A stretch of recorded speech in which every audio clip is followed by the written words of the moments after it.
Hello everyone, Russ of Aquariumex here. I'm here with Wes, a local Gargoyle Gecko owner, who's going to introduce us to his gecko. So, Wes, as you get your gecko out there, why did you choose to keep a Gargoyle Gecko specifically? Well, I chose it because they're really cool. They look like little tiny alligators, and they got little horns, just like gargoyles do. I think that's one of the coolest things about them, those little horns on the back of their head. And this is a young gecko, so they'll develop even more, won't they? They will.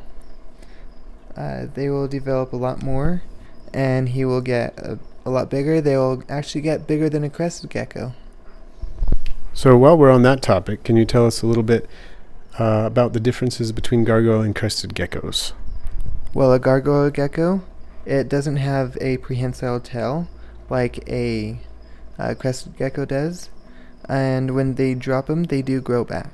They live in scrubland, while crested geckos live in more of the trees and higher up.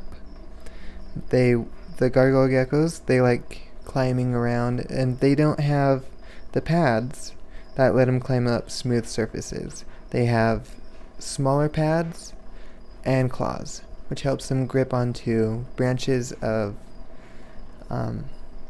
bushes and scrubs. Could you describe your gecko's enclosure for us a little bit, how you've set it up to be suitable for a gargoyle gecko? I have made it a bioactive enclosure. I put in a lot of climbing stuff for him, with lots of branches and cork bark, and I have plenty of leaves for him to hide in as well. So what is your feeding schedule for your gargoyle?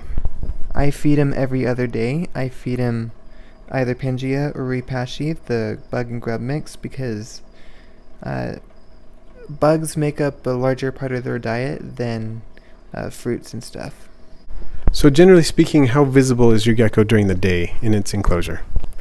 Fairly visible. He thinks he's good at hiding, but he's really not. So, in terms of ease of handling, how would you compare a gargoyle gecko with your leopard gecko? You keep leopard gecko as well. How would you compare them?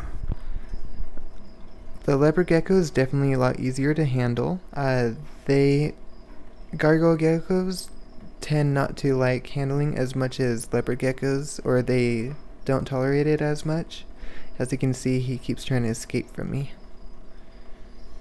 So, someone considering a good first gecko, like a leopard gecko, crested gecko, gargoyle gecko, would you recommend a gargoyle as a first gecko, and why or why not?